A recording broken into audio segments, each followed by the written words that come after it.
పల్లె కుర్మలు చూడండి, వర్షంలో కూడా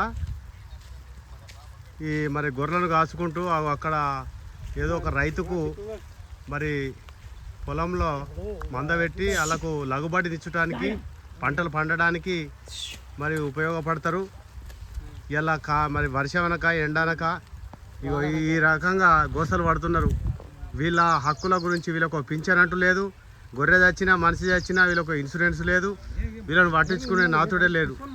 దయచేసి మరి తెలంగాణ ప్రభుత్వం ఈ గొర్రెల కాపర్ల యొక్క వీళ్ళు ఇంత మంచిగా కాస్తేనే ఇలా మంచి మాంసం మనకు దొరుకుతుంది, ఇలా మందులు లేని మాంసం దొరుకుతుందంటే ఇలాంటి గొప్ప కష్టపడే కుర్మలు ఇలా తెలంగాణలో ఉన్నారు. కాబట్టి మనం ఆరోగ్యంగా మంచి ఆహారం ఆదివారం తినుకుంటూ మనం ఆరోగ్యంగా ఉండగలుగుతున్నాం. దయచేసి వీళ్ళకు పింఛన్ కానీ ఇలా మరి వీళ్ళకు ఏమైనా ప్రమాదం జరిగినప్పుడు గొర్రెకు కానీ మరి గొర్రెల కాపరికి కానీ వాళ్ళ గోసలు చూసి వాళ్ళకు మరి జీవిత బీమాను కల్పించి వాళ్ళ కుటుంబాన్ని ఆదుకోవాలని చెప్పి సందర్భంగా కోరుచున్నారు. ఓకేనా?